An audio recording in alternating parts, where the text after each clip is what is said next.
Hello good morning students, this is class 7 और हम पढ़ रहे हैं इंग्लिश लिट में आपका लेसन सेकंड चल रहा है विट वर्सेस एंगर। तो इसकी कुछ वर्ड मीनिंग मैंने पहले करा दी थी, पैराग्राफ वाइज पैराग्राफ हम करा रहे हैं। आज कुछ वर्ड मीनिंग्स यहाँ पर लिखी हुई है, आप उन्हें नोट डाउन करेंगी और इससे आगे हम आज रीडिंग करा रहे हैं, उसे ध्यान से सुनेंगे। आगे क्या होता है, यहां तक हो गया था रीजन तक, उससे आगे देखेंगे। Soon Muniram came to the house. Soon में शीघ्र ही Muniram came to the house, Muniram घर आता है।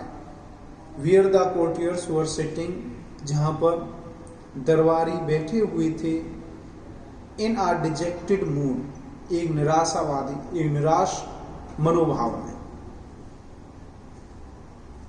और शीघ्र ही मुनीराम उस घर में आता है जहां पर सभी दरबारी एक निराशा में से भरे हुए बैठे हुए थे या निराशा में बैठे हुए थे। What is the matter, what's the matter, he asked the courtiers, वह दरबारियों से पूछता है क्या मामला है।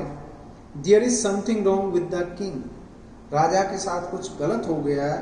One of the courtiers said to him, दरबारियों में से एक दरबारी ने कहा कि राजा के साथ कुछ गलत हो गया है। इट मीन्स उन्हें कुछ गलत लोगों की सीख मिल गई है।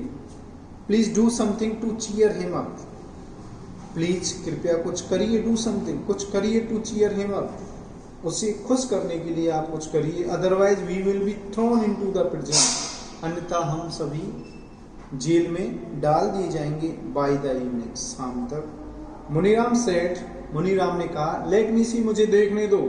What I can do, मैं क्या कर सकता हूँ। बट डोंट बी पैनिक्ड, लेकिन आप चिंता ना करें, आप टेंशन ना लें। I'll do something, मैं कुछ करूंगा। He assured, उसने विश्वास दिलाया। Them, उन लोगों को। Then he left for the royal palace, तब वह राजसी महल की ओर चल दिया।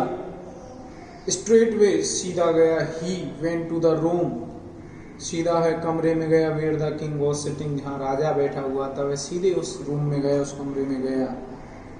व्हाट्स द मैटर, क्या मामला है। माय लॉर्ड, मेरे स्वामी, मेरे मालिक। What makes you so dejected, किस चीज ने आपको इतना निराश कर दिया है।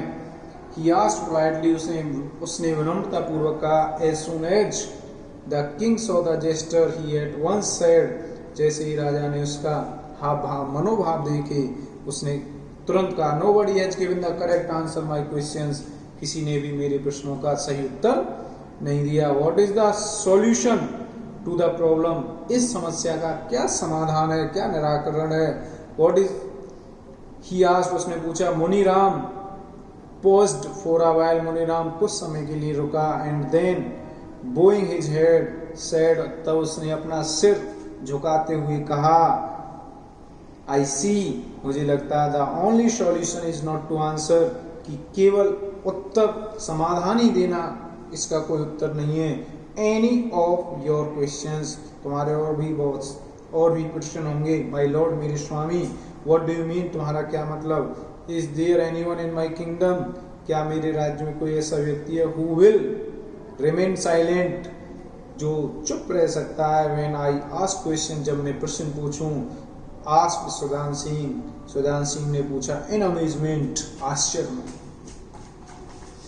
Yes there is only one person your majesty, केवल एक व्यक्ति है महाराज। सेड मुनीराम, मुनीराम ने कहा। एंड इमीडिएटली वेनिस्ड, और आप उसे शीघ्र तुरंत देश निकाला दे दीजिए। फ्रॉम द एयर, वहां से। He was back in no time, वह कुछ समय बाद वापस आया। विद अ बिग मिरर, एक बहुत बड़ा शीशा लेकर के। इन हिज हैंड, अपने हाथ में। एंड हेल्ड इट, और उसने इसे पकड़े हुए था। बिफोर द किंग, राजा के सामने। और क्या होता है, जो मुनीराम होता है वह शीघ्र ही एक बहुत बड़ा शीशा अपने हाथ में लेकर के आता है और वह इसे राजा के सामने पकड़े रखता है। Sujan Singh could not understand, Sujan Singh नहीं समझ सका। What Muniram was trying to convey, कि मुनीराम क्या कहना चाह रहा था। He looked at his reflection, उसने अपनी परछाई इन द मिरर, उसने अपनी परछाई शीशे में देखी। एंड आस्क्ड, और पूछा, व्हाट इज इट यह क्या है?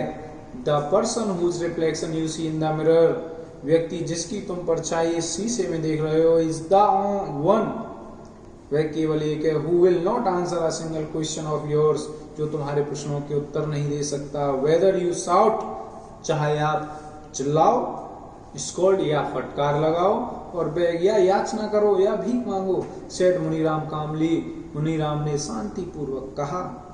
The courtiers who had been watching quietly for so long, दरबारी जो बहुत ही शांति पूर्वक इतनी देर से देख रहे थे, burst into peals of laughter, उन्हें थोड़ी सी हंसी आ गई। However the king did not seem to be amused at all, कि राजा कैसे सभी लोगों का मनोरंजन कर रहा है।